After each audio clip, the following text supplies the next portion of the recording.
Today, I'm going to talk to you about managing anger in golf. Why? Because, no one likes to play golf with an angry person. That's kind of the simple answer, but the other answer is you can probably lose, I would honestly say almost one stroke per hole if you don't know how to manage your anger. Simply for the fact of anger is a snowball effect on your whole round. So let's talk about how do you manage that through this process. Ooh, a big old hook. So you just teed off and your first two drives either were big old shanks to the left or the right, and your whole round has already been ruined. You don't know how to manage your anger at that point. Let's talk about a few things how to manage your anger after, especially straight off the start. You're already off to a bad start. One thing you have to come into golf is change your expectations on the round. If I've not been playing well, I don't want to go into this round telling myself that I need to play well because I haven't been playing well. I want to go into the round thinking I'm just going to go out there, one, just to have fun, but two, I'm just going to see what happens, and I'm going to maybe turn it into a practice round as opposed to a scoring round until I feel a little bit more comfortable with the results of, my golf game. I hooked my first drive out of bounds. I dropped it. I topped my second shot. Most people with a bad mindset would instantly just give up on the hole, and they would just take an 8 and they'd be angry the rest of the round. Here's what you wouldn't want to do instead of that. If the start of the round is not going the way that you want it, that's fine. You want to change even this hole into, I'm going to take the rest of this hole to try to figure out my swing as opposed to force a score on this hole. So if I got to take an 8 anyway, I might as well try some practice along the way. Get out of here. All right, and I'm going to try to figure out what can I do differently right now to try to make my swing feel a little bit more back to where it was. I didn't do any warm-ups. I'm just out here raw dogging the first hole. We don't want to do that. You want to practice a little bit, but if I didn't get to practice, I'm just going to swing gentle and see if I can even make contact with the ball. So I'm going to do a little half swing and take it back to a little bit more of a comfortable place as opposed to a full swing out of my shoes. It wasn't good contact, but it was better contact than the first two shots, and we're next to the green. Another good thing that you could do is if you are in a cart, just take a few clubs, get out and walk, and clear your head in between my shank shot from back there to the green. Because one, I can drop a ball, I can practice another shot from say 100 yards, and I can try to get another feel.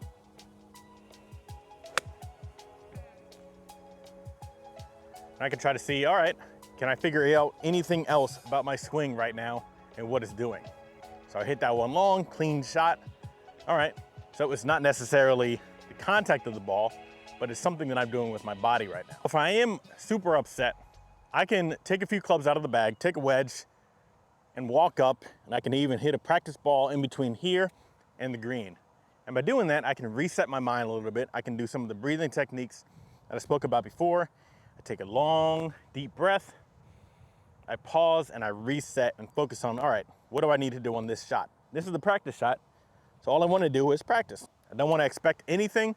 All I want to do is, let me see if I can get a feel for hitting the ball flush. And even if I chunk it like I did, that's fine because it's a practice shot. All I want to do is take this time in between my last shot and the green and reset. Even if you were on your way to maxing out a hole, you want to take more swings than less swings so you can get a little bit more of your feel, or you can teach your body that, hey, we're golfing right now, get into the rhythm of getting the feel for the swing back. But by giving up on the hole before the round even starts, well, then you're not going to get any practice, and you're going to move on to the next hole with no practice into your body, and you're going to do the same thing that you did on the first hole. So what we want to do is turn the first hole into just a little bit of a practice round. You can turn the whole round into a practice round. We want to turn the first hole into a little practice round. Look at those two shots. Now, one of the biggest things of getting angry in golf is the same reason why we love golf. is finding the right balance between challenge and skill. In psychology, there's a foundation of psychology called positive psychology, where they believe people are happiest when they find a good balance between challenge and skill in their life. If it's too out of balance, right, obviously you're going to have a lot of problems. Maybe anger is one of them. With golf, that's probably why we love golf, right? Finding the right balance between challenge and skill. To do that, we want to first off play the right tee boxes. If you are playing a yardage where all of the clubs that you're hitting you're uncomfortable with, you need to move up. If you are playing a yardage where most of the shots are not enough of a challenge, you probably want to move back, right? So you want to find a good balance between I feel confident with these clubs, but it's not so easy where I am not challenged enough, if that makes sense. So from here, I'm playing the blues. It's probably a little bit too out of my comfort zone to hit a 217-yard shot at the pin. So what I would want to do is move up. But that is if I'm dealing with anger. I'm not dealing with anger, and I like to challenge myself. This is a good challenge for me mentally. My skill is not there yet, but I'm trying to find the balance between challenge and skill, and my skill needs to catch up a little bit more. But I'm not getting angry at myself if I'm not gonna hit that target. Most people that have anger issues, they hit a bad shot with a club that they're not confident with from tee boxes that maybe they aren't good enough to play, even if most people probably play the white tees, which is fine. However, a lot of people could use moving up to the next tee box. I know a lot of people get in their head of, I'm a man, I need to play at least the white tees. Well, you're gonna have to manage your anger if you wanna do that, right? Because if you don't have the skill enough for that challenge, you're just gonna be upset the entire time. And until you get the skill to match that challenge or the appropriate tee box, you're gonna have a bad time. Man, I am just striking it like garbage today. I'm chunking it. My body is stiff. I just got done work. There we go. Accuracy was good. Just a little bit to the right. Another thing with managing anger and the balance between challenge and skill is accepting the results of the golf shot that I just hit. It's already written in ink. You can't change it. There's nothing you could do. I mean, the only whiteout in that metaphor, I guess, would be hitting a mulligan. But if you don't want to hit mulligans, you're gonna have to accept the results of this shot did not go where I wanted it. That's fine. What do I need to do this shot? I say that every single video. What do I need to do right here? Because I need to refocus my mind into the present and not what happened back there. Because if my mind is back there, I'm gonna get angry with myself. I wanna think about what do I want to do right here. Well, one, I guess that I would be happy with. That's also adjusting your expectations of your skill level to the shot. So if I'm here, I'm probably, 60 yards out? I don't want to think I need to land this within 10 feet because my skill level is not balancing, that challenge yet, right? So my skill level is probably gonna be more towards get it anywhere on the green. And I would be happy with that. If I go into the bunker, I have to accept that that shot did not go the way that I wanted it, and that's okay. That's golf. If every shot went the way that we wanted it, we would all be getting hole-in-ones and albatrosses and birdies. But that's not reality. Reality is, I have another 60 yards out there on a par 3. I can't change that, right? I chunked it out of there.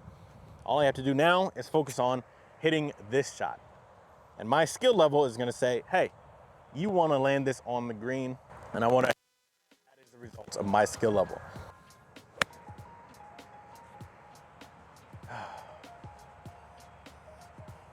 One thing that a lot of people get in their head, and I'm imagining a lot of young people probably get in their head about too, is when they watch these good YouTubers that they say, if you have a wedge in your hand, you should land it within 10 feet. That's great. A lot of YouTubers have forgotten what it actually means to be at our skill level of golf. And for most of us, most people aren't even breaking 100, let alone trying to break 90 or 80. And our skill level is not landed within 10 feet when we have a wedge in our hand, no matter what. So don't think that way. One of the fallacies that people fall into the trap of thinking is that I need to play better to score better. And the reason why that is a delusional thought is because, it makes sense. Every single person that has ever golfed and that every wheel golf will always say, I want to play better. I could have played better. I need to play better. Yeah, that's golf. Golf is a non-perfect game. Thinking that I need to play better so I can score better, while it is true, if I had the skill of Jon Rahm, I'd be playing like Jon Rahm. I don't, right? So I don't need to play better. Most of us just need to think better and make better decisions. But by telling myself that I don't have the skill level to do what I want to do, I'm going to get more upset with myself for not hitting a decent shot. And that is the trap that we don't want to fall into. As long as I'm choosing the shot that is appropriate to my skill level with a club that is appropriate to my skill level, then I'm playing up to standard. If I hit a shank or if I hit a big old hook and I never hit those shots, that's a good thing. We don't want to get upset about that because those are outliers. What we want to think about is, well, what is my shot shape? What do I normally do? What do I feel confident in doing right now? So if my shot shape is a draw, I want to try to hit the draw that I always normally do, and I want to visualize that shot coming out of here. I don't want to think about, I need to get this over that tree that is 280 out there, because that's not my skill level. I don't want to think I need to land it in the fairway, because that's not my skill level. Most people's skill level is you hit a fairway maybe 4 times a round. That's okay, right? If that's my skill level, I have to accept that that's the skill level that I am at. Most people, I'm gonna make another video on this, I would say can probably break 90, even if they've never broken 100 before, simply by thinking better, keeping your head more focused in the game, and probably swinging, easier as well. And I talk about that all the time. But essentially what I'm trying to say is, you want to match my skill level, my shots with what I have right now, since I don't practice enough, and accept the results. I don't want to try to break free and hit that 10 out of 10 perfect shot that I know I don't have in me, where I've seen it on YouTube, I've seen the pros do it, I know my friend is doing it, he's a scratch golf, I don't have that in me. So what I have in me is, I can hit this probably around 230 out there, chip it out there, accept the results, and move forward. I also don't want to fall into the trap of thinking, oh, I am not good enough to hit any shot, I'm not good enough to hit any fairway, because then we're beating ourselves up and we are going to just spiral out of control in that way. So I'm just going to try to hit this around 230, 240 out there and relax.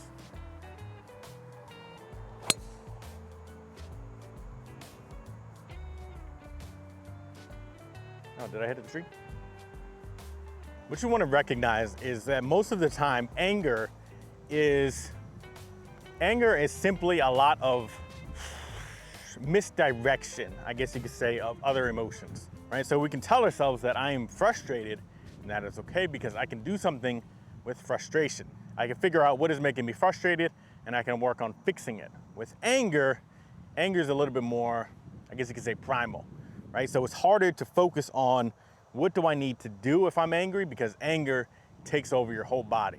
And now you're throwing clubs, you're breaking golf clubs, you're tossing shit out there, and no one likes to play with you, right? I know sometimes it's funny online. People always kind of joke and laugh with the angry guy online, but in real life, most people don't want to be around somebody that's angry all the time, which is fine. If you are angry, hey, you're in a good place because you recognize I'm angry, I need to do something about it. The key is you need to do something about it. If you're not willing to do anything about it, you're gonna have a difficult time maintaining your friendship. If you are in that place, one, get a therapist. But besides that, you can also work on your anger simply by, well, we'll talk about that. And that wind. You see that? That thing just hovered for a long time. Most people are going to do better with managing their anger by doing what I call proactive coping skills, right? That is, before I get angry, how do I put myself into the best mental space possible? So if something does happen, like a bad shot, I don't go from, like an 8 to a 10. If I'm hovering around like a 1 or a 2 on a scale of 1 to 10, something bad happens, I'm only going up to like a 4 or 5. I can manage my mental with a 4 or 5. You can't manage your mental at a 9 or a 10. It's not gonna happen. So, a lot of the things that I talk about is changing your mental in relation to managing your anger. Why? Because most people's anger, even though I said it's a primal emotion, you could say, is going to be changing the way that you are thinking about the situation. The only time anger really comes out on a more primal level is, I don't know, self-defense, right? Aggression, needing to actually fight or flight, right? Even then, most of the time it's going to be, how do I stay focused as opposed to let anger really take over me? Every other time in your life, anger is pretty much not necessary. And a lot of people misconfuse anger with other emotions because anger is an easy emotion to tell myself. So if I am sad, if I got some shit going on in my life, a lot of people get angry because they don't want to feel sad. Anger is easier to feel, and that's why they're angry all the time. If I suck at golf, I'm going to be angry with myself because I'm disappointed in my golf game and my expectations aren't matching what I want to happen. Ooh, that could go in. Oh, you see that shit? That's why, I don't know, that's why we play golf, right? Because you can have a whole bad round and then that happens and everyone's happy. Anyway, imagine that didn't happen. I don't know, anyway. You know what, let's go get that ball. Let's say you're doing all the thinking things that I've been talking about and your round still is not going the way that you want it. That's okay. What do we want to do from there? Well then, from here, we want to start practicing some actual coping skills to manage our anger. And when you think of managing anger with coping skills, you want to think a little bit about the mental side of things or the physical side of things. I've talked about the mental side of things. Let's talk a little bit about the physical side of things and what can I do to manage that. A lot of the times after I hit a bad shot, you'll hear me go like a sigh. However, I'm not actually sighing. I mean, I guess I am technically, but all I'm doing is trying to let out a big exhale to reset and release, I guess you could say, that negative vibe, that negative energy out of my body. But what I'm really doing is you want to get a long, big exhale pretty immediately after something bad happens, because that helps kind of reset your mind. I'm simplifying it in a very big way, but breathing is a very good way to calm your body down. And by exhaling more than we're inhaling, it will instantly calm your body down. You don't want to do it too much because you need some oxygen in your body. But you do want to start to do it more consistently if you need to calm your body down. It's a very good way to calm yourself down.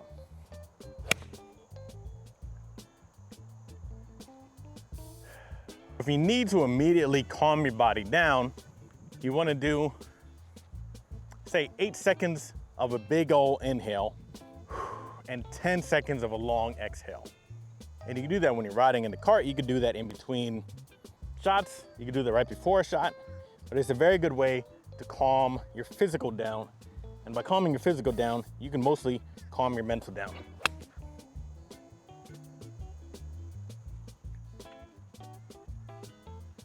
Good shot, Tony. Another technique that you can use when you're on the tee box or when you're waiting for somebody else to take a shot is try to pick out 5 different things from out the scenery and try to pick out one detail of it. You know, what does the flag look like? What does the environment look like? What do the trees look like? But it helps change your focus away from what happened back there to what is happening in the present right now. And then by doing that, you'll be a little bit more present so you can actually focus, because one of the most important is your ability to focus. If I can't focus, I'm gonna have a really hard time playing any sort of good golf. There's a big old B on that. And you'll see that with all the time with people that are too angry. All they're thinking about is their score. They're not thinking about what do I need to do right here. They're not thinking about how do I focus on this certain shot, but all they're focusing on is, damn, what did I do wrong? As opposed to thinking about what can I do right? Small shift, but a very important shift. Now, a lot of people may watch this video and think, yeah, that's all easier said than done. I don't want to hear that shit. You know why? Because managing your anger is very simple, but it's not easy. And what I mean by that is, I always use the analogy of running a marathon. Running a marathon is not very complicated. Of course, you can make it complicated, but essentially, it is putting one foot in front of the other for 26 miles. It's very hard. but it's not very complicated. Don't try to complicate managing your anger. It's very simple. You change the way that you think, change the way that you feel, your anger goes away. But the more that you fight it or tell yourself that I can't do it, then the less likely I am to actually do it. Oh, you can get a hole in one on camera. Oh, no, you can't. That was so short. But hopefully, look at this falcon over there. Hopefully you learned something that you can take away into your round and manage your anger a little bit better. You know, if you watched this far, watched all the way to the end, it's a little bit shorter video, but I don't know, what do I want you to tell me? I want you to comment below, what's your favorite condiment? I'm a big fan of I guess a lot of them. What do you like to put on French fries? You a ketchup person? I'm a ketchup person. But it also depends on what's on the French fries. If you got cheese on there and like a poutine kind of thing, ketchup can be good and it can also be bad. Barbecue sauce is also, you know, it's pretty hitting, even though I guess it's just ketchup with brown sugar. Fell over, my balance is so bad. Hey, we're on though. Damn, look at that strike, that shit is beautiful. But, what do you like on French fries? Also subscribe and all that good stuff.